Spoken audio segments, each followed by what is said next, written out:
মহান আল্লাহ তাআলা আমাদের জন্য অপরূপ সৃষ্টি করেছেন, যেটা আমরা এখনো অনেক কিছুই দেখার আছে, শোনার আছে এবং বোঝার আছে। আজকে আমি আপনাদের সঙ্গে শেয়ার করব আমাদের ঢাকাস্থ বুড়িগঙ্গা নদীর তীরে সেই বিখ্যাত মোগল আমলের আহসান মঞ্জিল।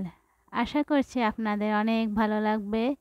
আজকে আমি আপনাদের সঙ্গে পার্ট 1 শেয়ার করতেছি, কারণ একসাথে ভিডিওটা শেয়ার করলে অনেক বড় হয়ে যাবে, আপনাদের কাছে হয়তো বিরক্ত লাগতে পারে, তাই আমি পার্ট 1 2 করে শেয়ার করব ইনশাআল্লাহ।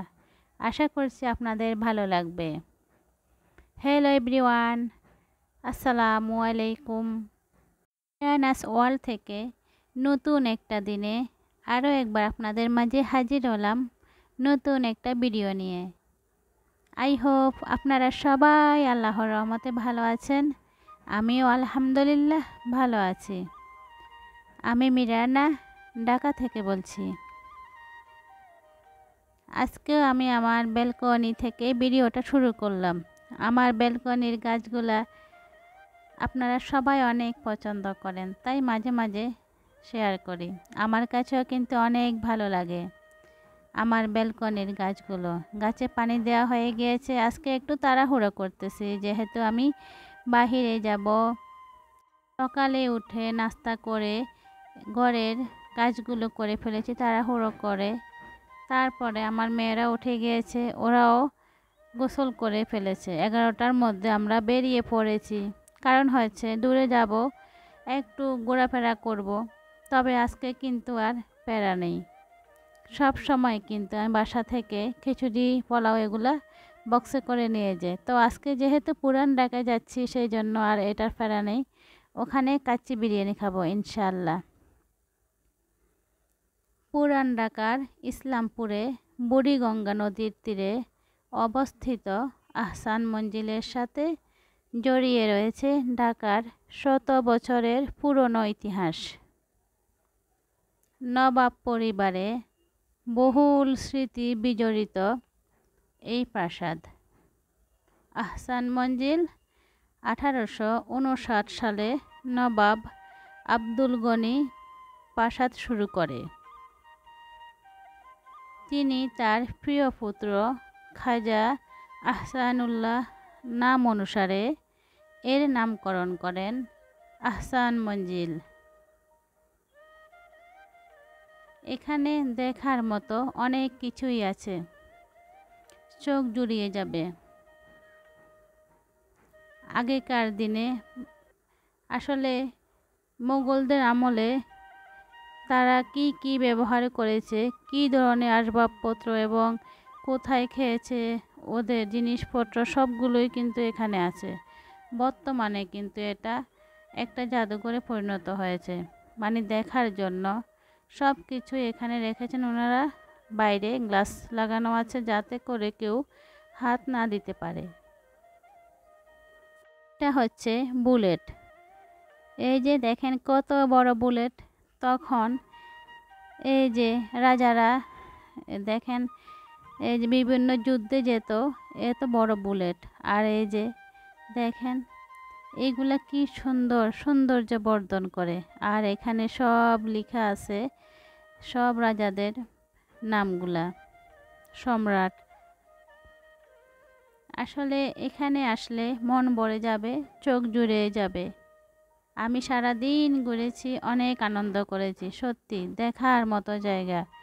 গিয়েছিলাম যেহেতু ঢাকা শহরে আজকে 15 বছর আমি আছি, কয়েকবার যাওয়া হয়েছে, কিন্তু এরকম করে উপভোগ করা হয়নি। আজকে ভালোই লাগছিল, অনেকটা সময় ছিলাম।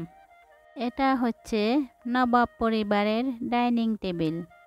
দেখুন অনেক বড়, মেবি এখানে 50 জন একসঙ্গে বসা যায়। তখন ওনারা সবাই একসঙ্গে বসে খাবার খেতেন। সত্যি অনেক সুন্দর। আসলে ভিডিওতে কিন্তু ওরকম ফোকাস করে না, স্বচক্ষে দেখলে সৌন্দর্য কিন্তু ফুটে ওঠে। সেই আদি যুগের চেয়ার টেবিল সৌন্দর্য বর্ধন করে আছে। প্রাসাদের মধ্যে। তারপর চলে এলাম আরেকটা কক্ষে। এই যে দেখেন তখন যে যুদ্ধ করা হতো, এই যে পেটে পিঠে এই লোহার বেঁধে তারপরে কিন্তু এই যে যুদ্ধ করা হতো, যাতে করে বুলেট ফেটে না লাগে। তারপরে এদিকে আছে দেখেন এই যে মাথা, এটা হচ্ছে হাতির মাথা। এই যে সুরটা দেখেন তখনকার যুগের, এই যে দেখেন হাতির সুর, দাঁত।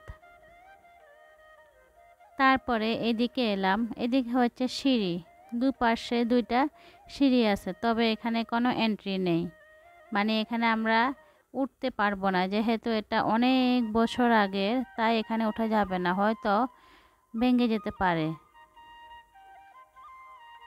তারপরে এখানে দেখেন তলোয়ারগুলো রাখা আছে, কত বড় বড় তলোয়ার, আবার হচ্ছে তীর, যে বড় তীরগুলো থাকে তখন তো তীর, এই যে দেখেন অনেক সুন্দর বড় বড় তীরগুলো রাখা আছে, সুন্দর লাগছিল। এই যে তলোয়ার তীর এগুলো এভাবে করে সাজিয়ে রাখা হয়েছে, দেখলে চোখ জুড়িয়ে যায়। উপরে কিন্তু মার্বেল দিয়ে সাজানো হয়েছে।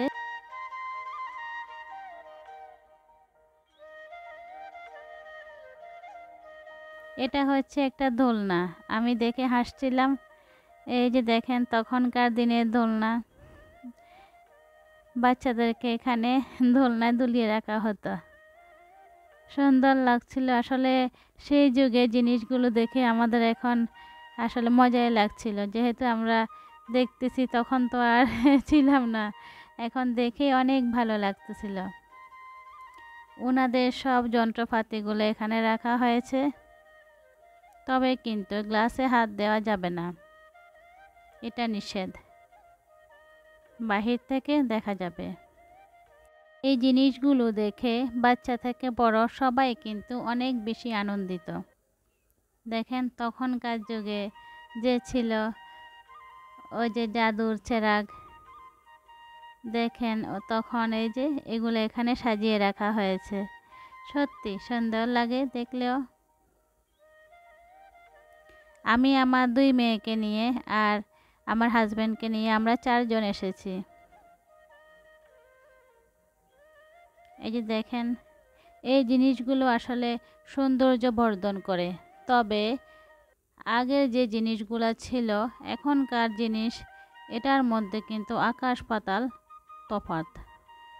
এখানে দেখেন এই যে সব নবাবদের এই যে ফটো এখানে রাখা হয়েছে, বড় করে একটা এই যে ছবি উঠিয়ে এখানে রাখা হয়েছে, সবাই এখানে দেখতেছে সব নবাবদের ছবিগুলা। আর এটা দেখেন এটা হচ্ছে মার্বেল কটেজের ডাইনিং টেবিল, এখন কিন্তু চলে এসেছে এই মার্বেলের ডাইনিং টেবিল, আমার ভাইয়ের বাসাও আছে। আসলে আদি যুগে যে জিনিসগুলা সেগুলা কিন্তু এখন প্রচলিত হচ্ছে। এই দেখেন সবগুলা নবাব এখানে আছেন। আসলে আমরা তো ছোটোবেলায় যখন এই যে ছোটোবেলা বলতে যখন আমরা পড়েছি আর কি, আমি তো আর্টসের ছাত্রী ছিলাম, সেই জন্য অনেক কিছু আসলে জানি। আর্টসে যেহেতু নবাবদের নিয়ে অনেক কাহিনী আছে, ইতিহাস আছে, ওগুলো পড়তে হয়েছে, অনেক কিছুই কিন্তু জানতাম। আজ আমি এগুলো দেখে সত্যি অনেক বেশি আনন্দিত।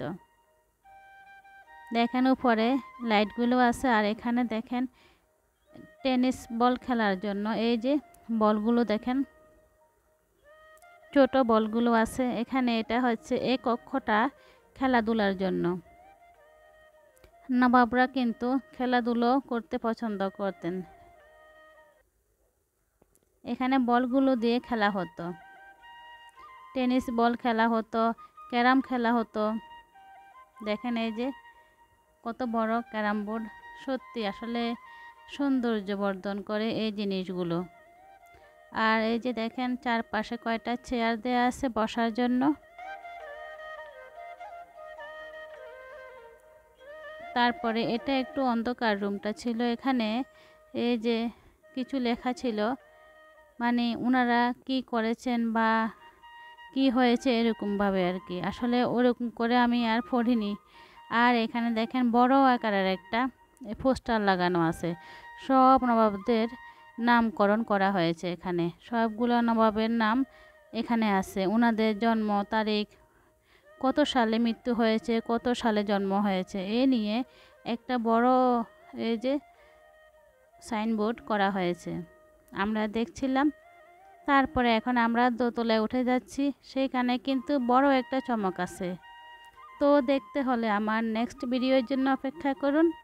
পার্ট 2 ইনশাল্লাহ পার্ট 2 শেয়ার করব আগামীকাল। আজকে এই পর্যন্তই। আমার ভিডিওটা কেমন লেগেছে অবশ্যই কমেন্টস করে জানাবেন। সবাই ভালো থাকবেন। আল্লাহ হাফেজ।